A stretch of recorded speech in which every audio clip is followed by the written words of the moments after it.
नमस्कार।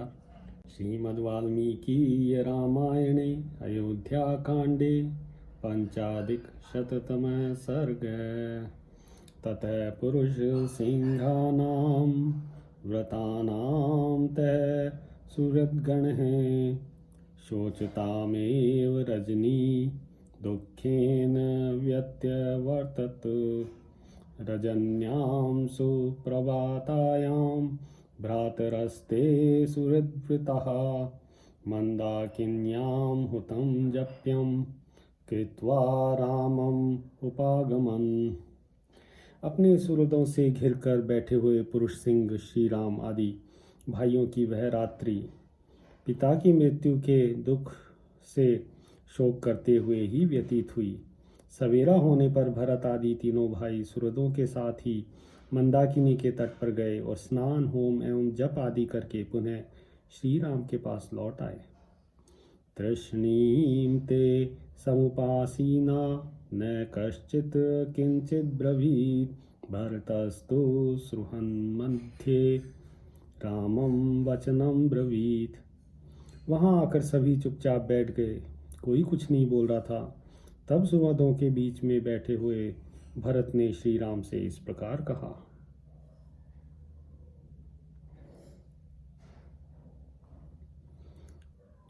सांत्विता मामिका माता दत्तं राज्यम् इदं मम तद्ददामि तवैवाहं भुङ्क्ष्व राज्यं कंटकम्।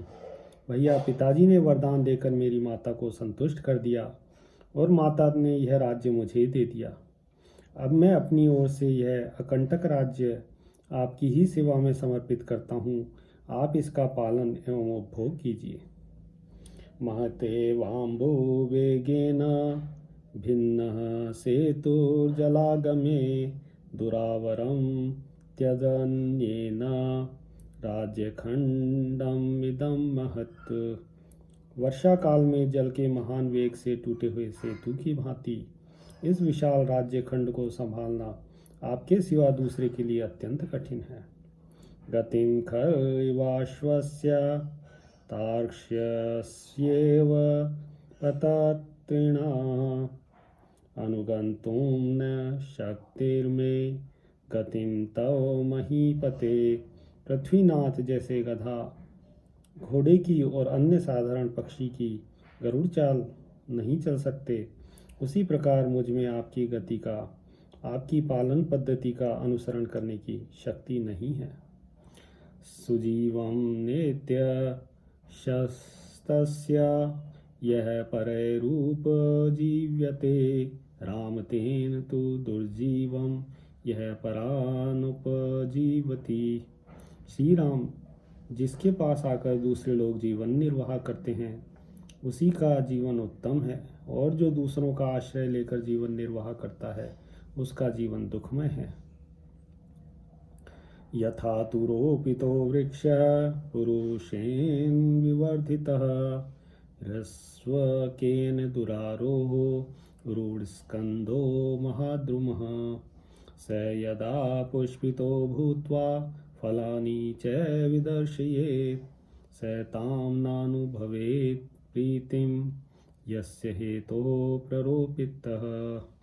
एषोपमा महाबाहो तदर्थं वेत्तुम् अर्हसि यत्र त्वमस्मान् वृषभो भर्ता भृत्यान् न शाधिः। जैसे फल की इच्छा रखने वाले किसी पुरुष ने एक वृक्ष लगाया, उसे पाल पोस कर बड़ा किया, फिर उसके तने मोटे हो गए और वह ऐसा विशाल वृक्ष हो गया कि किसी नाटे कद के पुरुष के लिए उस पर चढ़ना अत्यंत कठिन था। उस वृक्ष में जब फूल लग जाएं, उसके बाद भी यदि यह फल न दिखा सके तो जिसके लिए उस वृक्ष को लगा गया था वह उद्देश्य पूरा न हो सका। ऐसी स्थिति में उसे लगाने वाला पुरुष उस प्रसन्नता का अनुभव नहीं करता जो फल की प्राप्ति होने से संभावित थी। महाबाहो, यह एक उपमा है, इसका अर्थ आप स्वयं समझ लें। इस राज्य पालन के अवसर पर आप श्रेष्ठ एवं भरण पोषण में समर्थ होकर भी यदि हम वृत्तियों का शासन नहीं करेंगे तो पूर्वोक्त उपमा ही आपके लिए लागू होगी।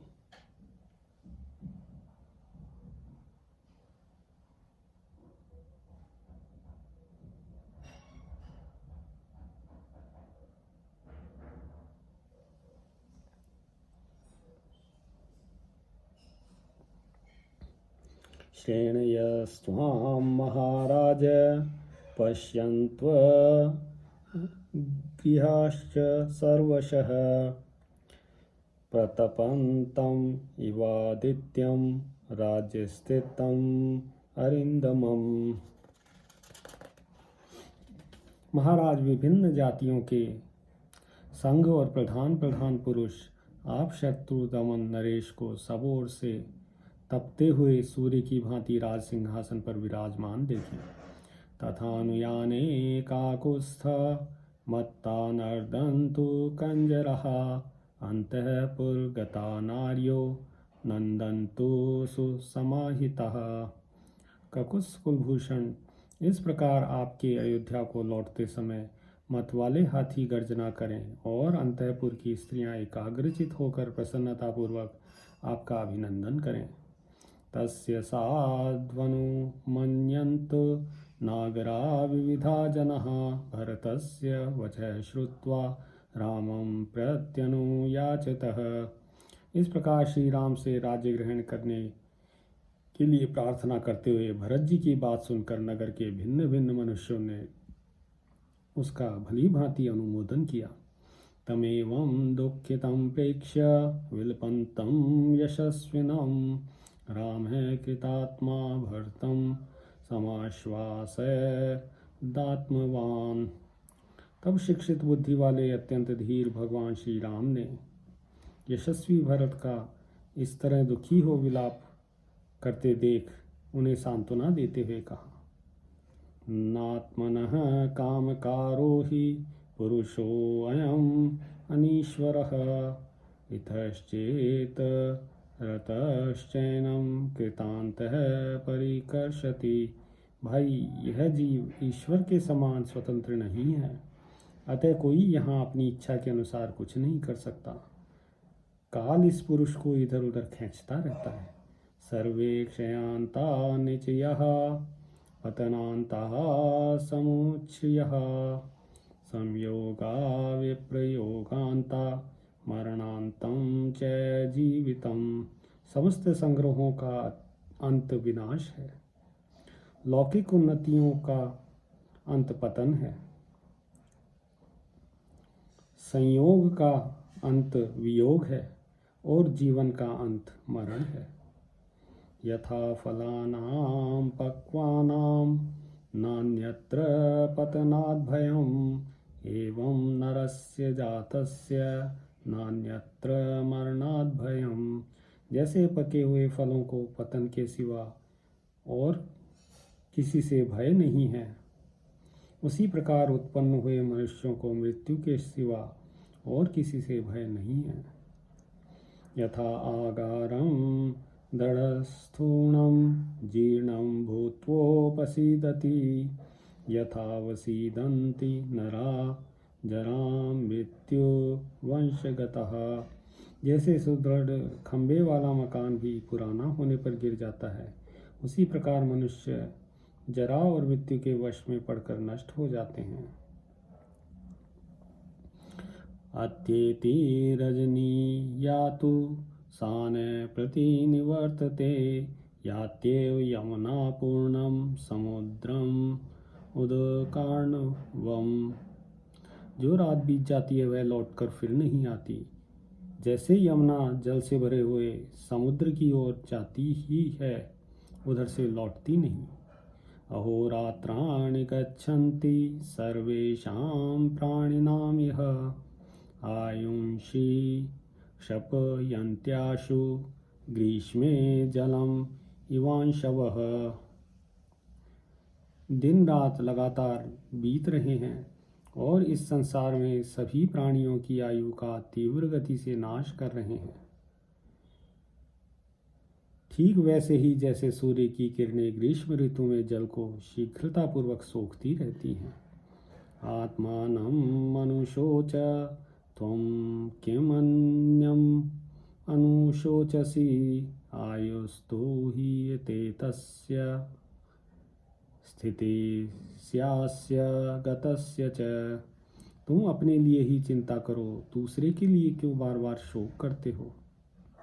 कोई इस लोक में स्थित हो या अन्यत्र गया हो, जिस किसी की भी आयु तो निरंतर क्षीण ही हो रही है। सह मृत्युर्व्रजति सह मृत्युर्निषीदति गत्वा सुदीर्घं मध्वानं सह मृत्युर्निवर्तते।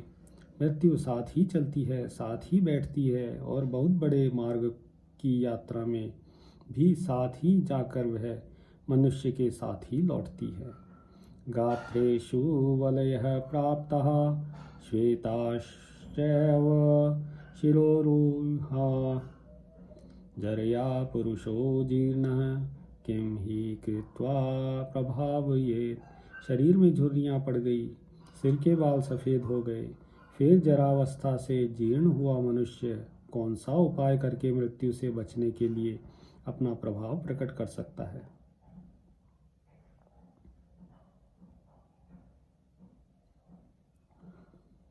नंदन्त्योदित आदित्ये नंदन्त्यस्तम् इते अहनि आत्मनो नावबुध्यन्ते मनुष्या जीवित क्षयम्।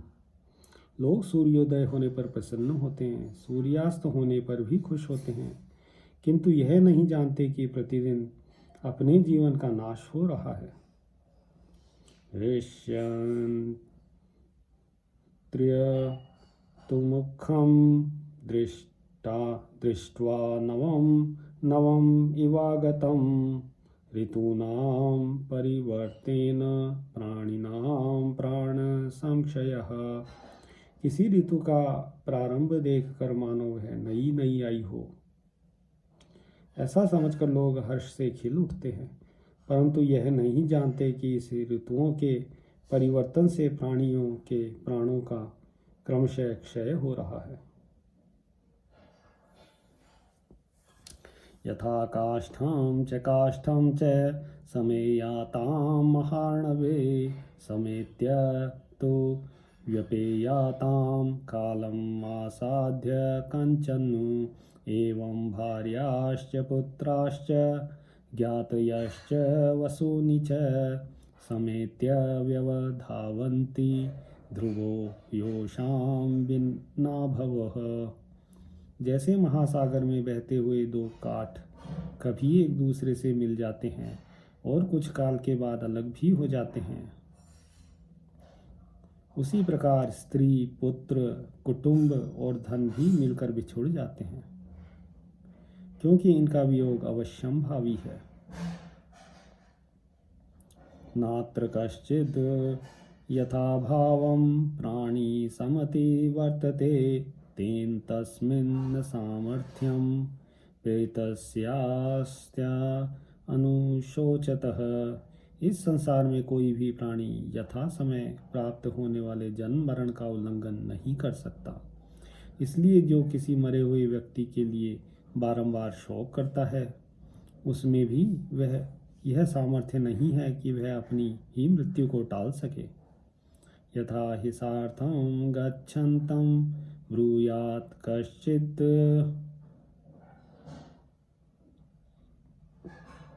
पथि स्थितः अहमप्यागमिष्यामि पृष्ठतो भवतामिति एवं पूर्वैर्गतो मार्गः पितृपैतामहैर्ध्रुवः तमापन्नं कथं शोचेत् यस्य नास्ति व्यतिक्रमः। जैसे आगे जाते हुए यात्रियों अथवा व्यापारियों के समुदाय से रास्ते में खड़ा हुआ पथिक यूँ कहे कि मैं भी आप लोगों के पीछे पीछे आऊँगा और तदनुसार वह उनके पीछे पीछे जाए। उसी प्रकार हमारे पूर्वज पिता पितामह आदि जिस मार्ग से गए हैं, जिस पर जाना अनिवार्य है तथा जिससे बचने का कोई उपाय नहीं है, उसी मार्ग पर स्थित हुआ मनुष्य किसी और के लिए शोक कैसे करे।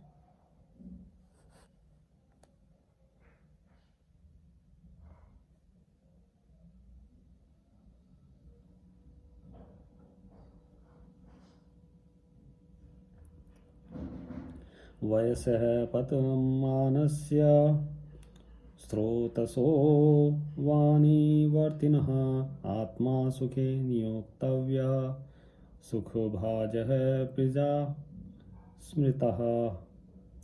जैसे नदियों का प्रवाह पीछे नहीं लौटता, उसी प्रकार दिन दिन ढलती हुई अवस्था फिर नहीं लौटती है, उसका क्रमशः नाश हो रहा है। यह सोचकर आत्मा को कल्याण के साधनभूत धर्म में लगावें, क्योंकि सभी लोग अपना कल्याण चाहते हैं। धर्मात्मा शुभ सुशुभ है, कृत्स्नय क्रतुभिश्चाप्त दक्षिण है, धूत पापो गतः स्वर्गम पिता नः पृथ्वीपति। तात हमारे पिता धर्मात्मा थे, उन्होंने पर्याप्त दक्षिणाएं देकर प्रायः सभी परम शुभ कारक यज्ञों का अनुष्ठान किया था। उनके सारे पाप धुल गए थे, अतः वे महाराज स्वर्गलोक में गए हैं। भृत्यानां भरणात् सम्यक् प्रजानां परिपालनात् अर्थादानाच्च धर्मेण पिता न स्त्री दिवं गतः। वे भरण पोषण के योग्य परिजनों का भरण करते थे, प्रजाजनों का भली भांति पालन करते थे और प्रजाजनों से धर्म के अनुसार कर आदि के रूप में धन लेते थे। इन सब कारणों से हमारे पिता उत्तम स्वर्गलोक में पधारे हैं। कर्मभिस्तु शुभैरिष्ट है, क्रतुभिश्चाप्त दक्षिण है, स्वर्गम दशरथ है प्राप्त पिता नः पृथ्वीपति। सर्वप्रिय शुभ कर्मों तथा प्रचुर दक्षिणा वाले यज्ञों के अनुष्ठानों से हमारे पिता पृथ्वीपति महाराज दशरथ स्वर्गलोक में गए हैं। इष्ट्वा बहुविधैर्यज्ञैर्भोगांश्चावाप्य पुष्कलान् उत्तमं चायुरासाध्य स्वर्गतः पृथ्वीपतिः। उन्होंने नाना प्रकार के यज्ञों द्वारा यज्ञ पुरुष की आराधना की, प्रचुर भोग प्राप्त किए और उत्तम आयु पाई थी। इसके बाद वे महाराज यहाँ से स्वर्गलोक पधारे हैं। आयुरोत्तम मासाध्य भोगानपि च राघवः न स शोच्य पिता तात स्वर्गतः सत्कृतः सताम। तात अन्य राजाओं की अपेक्षा उत्तम आयु और श्रेष्ठ भोगों को पाकर हमारे पिता सदा सत्पुरुषों के द्वारा सम्मानित हुए हैं, अतः स्वर्गवासी हो जाने पर भी वे शोक करने योग्य नहीं हैं। सजीर्णं मानुषं देहं परित्यज्य पिताहिनः देवीं वृद्धिं अनुप्राप्तो ब्रह्मलोक विहारिणीं।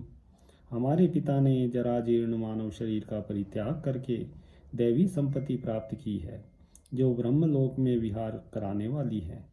तम तु नैवं विदः कश्चित् प्राज्ञ शोचितुम् अर्हसि, त्वद्विद्धो मद्विधश्चापि श्रुतवान् बुद्धिमत्तरः। कोई भी ऐसा विद्वान जो तुम्हारे और मेरे समान शास्त्र ज्ञान संपन्न एवं परम बुद्धिमान है, पिताजी के लिए शोक नहीं कर सकता।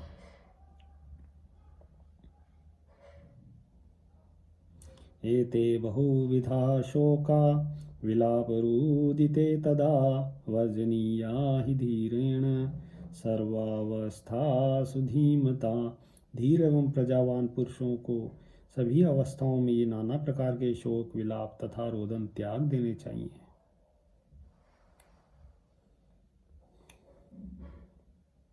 स स्वस्थो भवमाशोको यात्वा चावसतां पुरीं, तथा पित्रा नियुक्तोऽसि वशिना वदतां वरो। इसलिए तुम स्वस्थ हो जाओ तुम्हारे मन में शोक नहीं होना चाहिए। वक्ताओं में श्रेष्ठ भरत, तुम यहाँ से जाकर अयोध्यापुरी में निवास करो, क्योंकि मन को वश में रखने वाले पूज्य पिताजी ने तुम्हारे लिए यही आदेश दिया है। यत्राहमपि तेनैव नियुक्तः पुण्यकर्मणा तत्रैवाहं करिष्यामि पितुरार्यस्य शासनम। उन पुण्यकर्मा महाराज ने मुझे भी जहाँ रहने की आज्ञा दी है, वहीं रहकर मैं उन पूज्य पिता के आदेश का पालन करूँगा। न मया शासनं तस्य त्यक्तुं न्याय्यम् अरिन्दम स त्वयापि सदा मान्यः स वै बन्धु स नः पितः। शत्रु दमन भरत, पिता की आज्ञा की अवहेलना करना मेरे लिए कदापि उचित नहीं है। वे तुम्हारे लिए भी सर्वदा सम्मान के योग्य हैं, क्योंकि वे ही हम लोगों के हितैषी बंधु और जन्मदाता थे।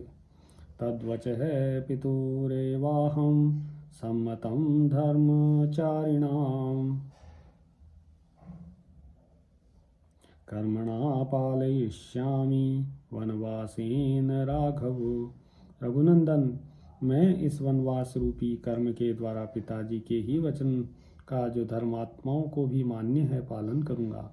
धार्मिकेण नृशंसेन नरेण गुरुवर्तिना भवितव्यं नरव्याघ्र परलोकं जिगीषता। नरश्रेष्ठ, परलोक पर विजय पाने की इच्छा रखने वाले मनुष्य को धार्मिक, क्रूरता से रहित और गुरुजनों का आज्ञा पालक होना चाहिए।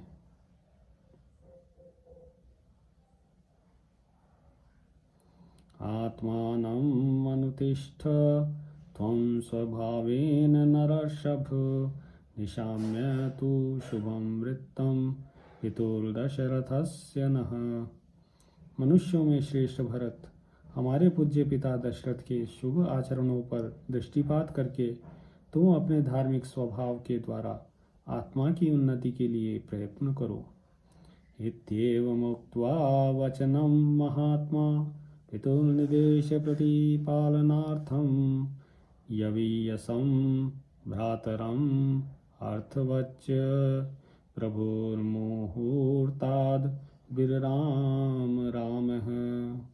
सर्वशक्तिमान भगवान श्री राम एक मुहूर्त तक अपने छोटे भाई भरत से पिता की आज्ञा का पालन कराने के उद्देश्य से ये अर्थयुक्त वचन कहकर चुप हो गए। इत्यार्षे श्रीमद् रामायणे वाल्मीकिये आदि काव्ये अयोध्याकाण्डे पंचाधिकशततमः सर्गः।